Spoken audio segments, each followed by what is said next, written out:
Okay. Next, we look at what are the benefits of ethical leadership. Okay. So when we have ethical leadership in our organization, there will be a directly positive impact on corporate culture. Corporate culture will improve. Corporate culture will be more ethical. Okay.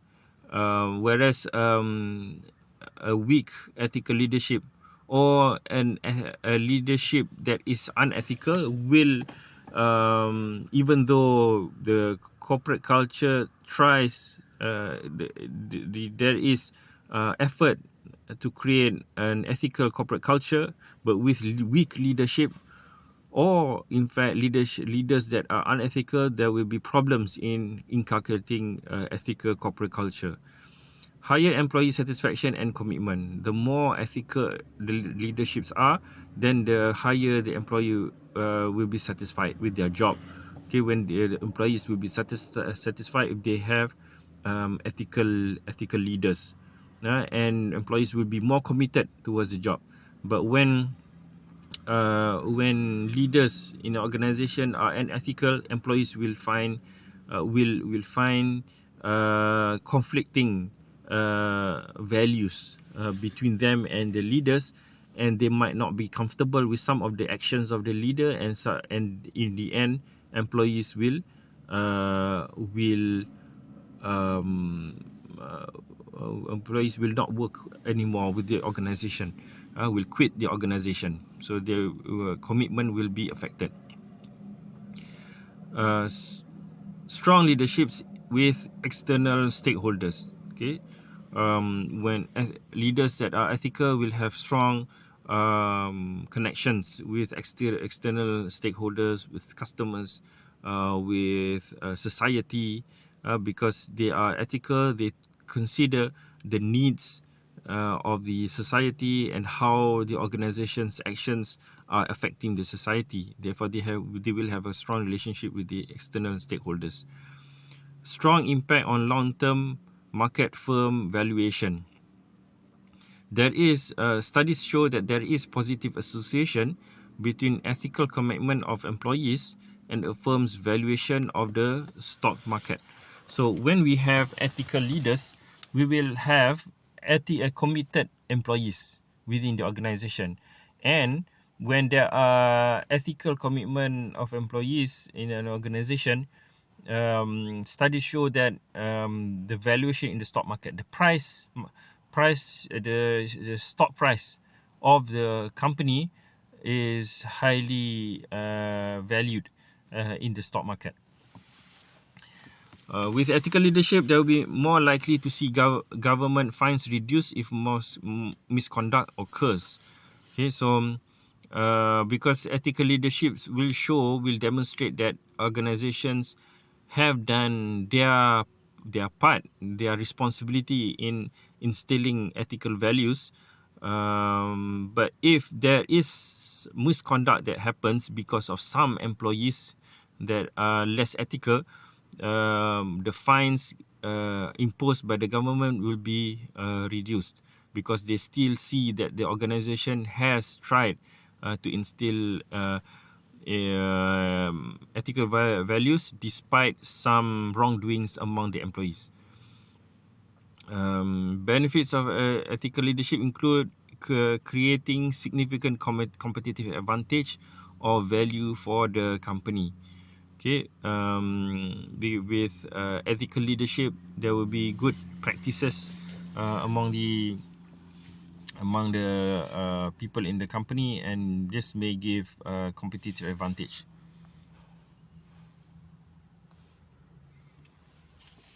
The next part is ethical leadership and organizational culture.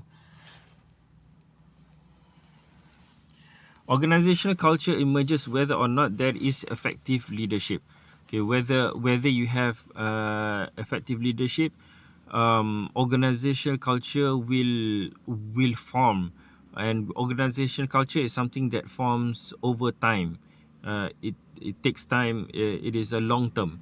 Okay, so sometimes leaders change. CEOs come in and go, but the organizational culture is more stable over time. It takes a while to change. It's not culture is not something that can be changed overnight. An integrity-based approach views ethics as an opportunity to implement core values. Leaders take responsibility for the firm's ethical culture and hold employees accountable. Usually have chief officers. Okay, in organizations that have integrity-based approach, usually have chief officers, human resource managers, and board member committees involved with ethics and compliance. In integrity-based approach, company would empower their employees to make decisions. And in those companies, it can help their approach will help the company understand where questionable practices are occurring and where possible new ethical issues are arising. One way of looking at leaders, the leadership style or leadership categorization is this view. We can in one way split the types of leaders into unethical leaders, apathetic leader, and ethical leader. So unethical leaders are usually egocentric. They focus on themselves. uh, an unethical leader does whatever it takes to achieve personal and organizational objectives, sometimes going against ethical values. An ethical leader looks at minimum guidelines and searches for legal loopholes. So when they want to do actions, they don't really look at guidelines. On the other hand, they look at ways how to circumvent, how to uh, go beyond guideline or go over the guideline, finding legal loopholes. What are the weaknesses in the regulations, and monopolize or take advantage of the weaknesses in the legal requirements. An ethical leader perceives ethics codes, compliance regulations, and industry standards as optional. They don't take the importance. They don't regard the importance of ethics codes, compliance, and regulations, but rather they consider them as just optional. And they always give justifications for breaking laws, such as they say that what they are doing is serving a greater good, and that the risk of getting caught is low. The next type of leader is the apathetic leader.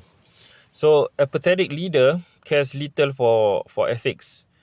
Okay, so they don't get most of the time they don't get themselves with ethical issues. They don't break ethical codes, but if there are breakages of the codes of the ethics by other people, they don't really care. Okay, so they care little for ethics. They view ethics as relative or optional in a business context. They often displays no passion for firm or mission of the organization, and employees don't see sacrifices in them that other managers or leaders display. So apathetic leaders, they don't really care. They don't exactly go against rules, but they don't really care to uphold rules. Ethical leader, on the other hand, includes ethics at every operational level. They will try to inculcate ethics practices at all levels within the organization. They address issues as soon as possible, as they appear. They would try to create a participative organizational culture, and they view employee collaboration as an important resource. And ethical leadership's influence on organizational culture can be looked at in terms of power. How ethical leaders or how leadership affects organizational culture ethically is through power. So because they have certain amount of power, then they are able to influence organizational culture. So power refers to the influence leaders and managers that have over the behavior and decisions of subordinates. Individuals have power over others when their presence causes others to behave differently. So imagine if you are doing something and in a room, and somebody comes up into your room, and it doesn't affect what you're doing, you continue with your work, meaning that that person have less power on you. But if somebody, you are doing something that you consider wrong, and suddenly your parents come in, and then you quickly change your behavior, means that your parent have some power over you. Just as an example, okay. The status and power of leaders is directly correlated to the amount of pressure they exert on employees to get them to conform to expectations. Okay, if how, to what extent can they exert pressure on employees to do certain things? There are 5 power bases from which one person may influence another. So there are different dimensions of power, different ways. Power. There are different kinds of power in terms of influencing other people, um, whether in your organization or otherwise. The first one is reward power. So, reward power is a person's ability to influence the behavior of others by offering them something desirable. You have, uh, you want to influence somebody to take certain action by offering them rewards. Okay, so that's a reward power. Reward power has some advantages, including encouraging employees to work hard to achieve the reward. Okay, by offering reward, it will encourage employees to work harder. It promotes loyalty. It creates healthy competition and helps improve retention. Okay, employees will stay with the company when there are offers of reward for achieving certain objectives. The advantages, on the other hand, if used continually, can cause some rewards to lose their appeal. So if you continuously just offer the reward for a bare minimum act, people will eventually think that the reward is no longer appealing. Okay, or too yeah. And then, of course, rewards are costly. Rewards can cause employees who didn't receive the reward to feel less motivated. Okay, those who did not receive the reward may feel less motivated, and it creates expectation of similar rewards in the future. There will be a precedence where they expect rewards in the future, even though the leaders may only offer reward to initiate an action, but for continuance of action, they don't offer reward, but employees may still expect to be rewarded on a regular basis. The next kind of power is coercive power. So coercive power is opposite of reward power. Reward power is when we reward somebody for doing certain things.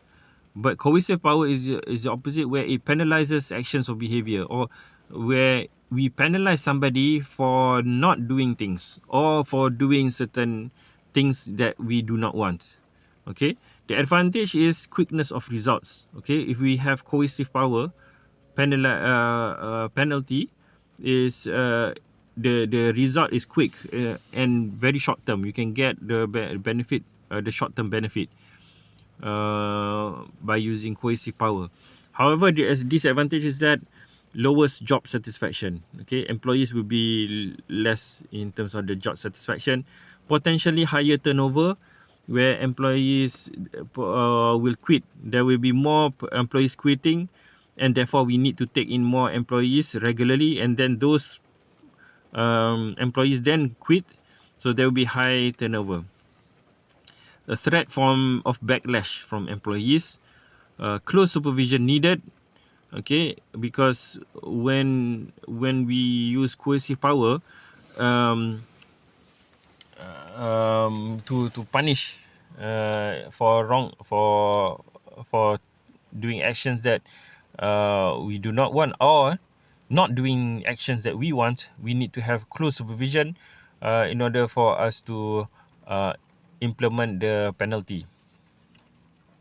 Doesn't work out if you are not able to carry out the threat, and it reduces innovation. People will stick to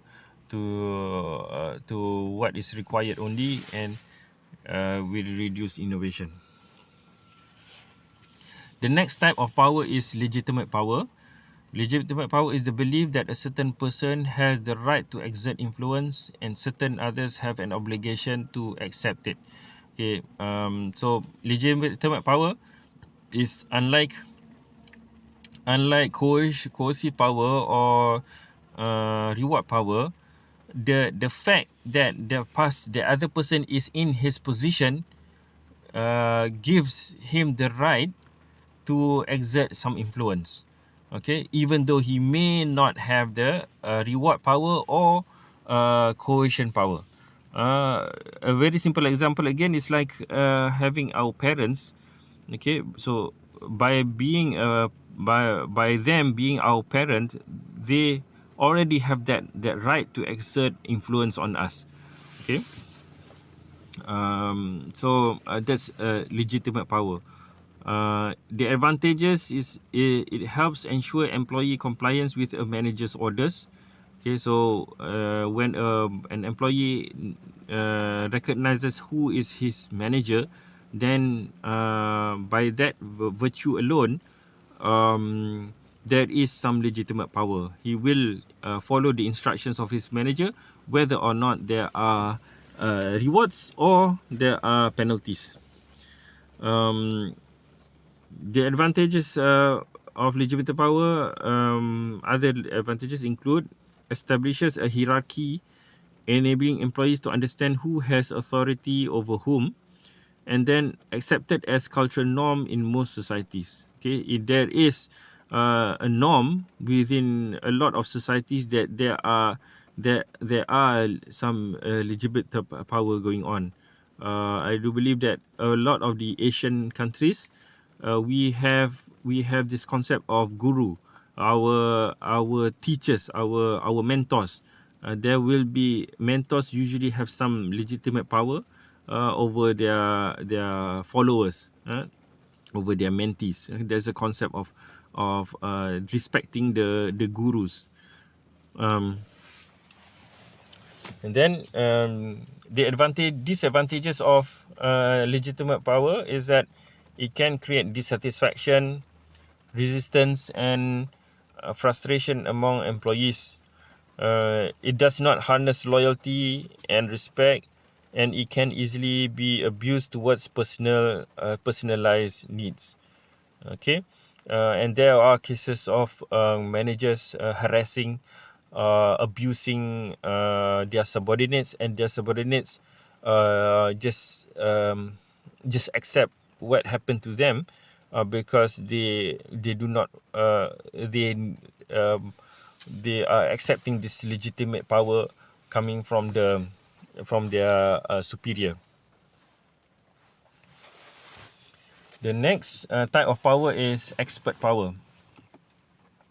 Expert power is derived from a person's knowledge and usually stems from a superior's credibility with subordinates. So expert power is the power that arrives because of the being an expert in the matter. So if you have a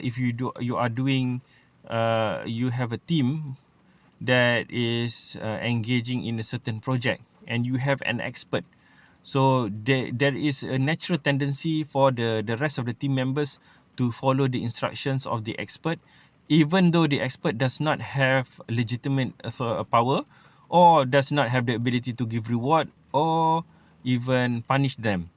Okay, so but because they have the knowledge, so people trust there is a trust mechanism when there is expert power. And the advantage is that it can reduce its resistance to leader's authority. When we understand that our authority is an expert in the matter, then naturally we will follow the instructions. Like if you have, as a student, if you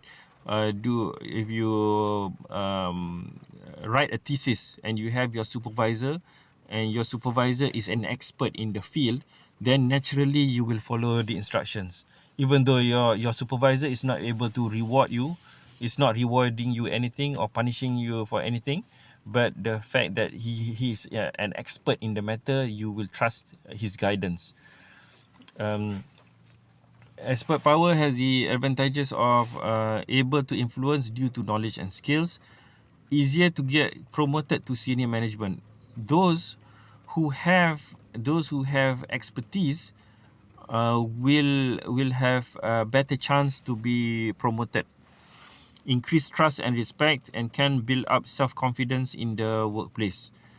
Disadvantages, however, can decrease respect of superiors as knowledge and skills are shared. So if the knowledge that the expert is shared among the juniors, when the juniors feel they have the same level of knowledge with the superior, then the level of respect that they have for the senior may reduce. Need to update skill sets frequently to keep power base. Okay, so if we rely totally on expert power, we need to ensure that our knowledge is always updated. Does not necessarily carry common sense with it. The fourth type of power is fourth or fifth type of power is referent power. When one person perceives that their individual goals or objectives are similar to another. Okay, so if you have someone, you are working with someone, and that person's objectives or interests is similar to yours, then there is also a natural tendency for you to follow the actions of the other person. Okay, so that is referent power. The advantages is that the greater the attraction, the greater the identification, and consequently the greater the referent power. It can lead to enthusiastic and unquestioning trust, compliance, loyalty, and commitment from subordinates. The disadvantage, however, is this power is easily lost. So, the effect of the relationship between ethical leadership and organizational culture is by the ethical leadership motivating the organization to have an ethical behavior. What do you mean by motivation? Motivation is a force within the individual that focuses their behavior towards achieving a goal. Okay,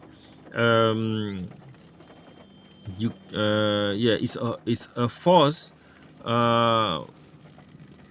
Is a force towards doing a behavior that will achieve some goal. An organization offers positive incentives that encourage employees to work towards organization objectives, and that is part of motivation. So an organization that offers incentive will increase the motivation of the employee. Job performance is a function of ability and motivation, and can be represented by the equation job performance equals ability times motivation. Times is you can change the word times there with X, so that it's job performance is equal ability multiplied by motivation. So if you have the motivation to do work, and then you have the ability to perform the work, then it will become your job performance. If you have the ability but you lack motivation, then your job performance will be low.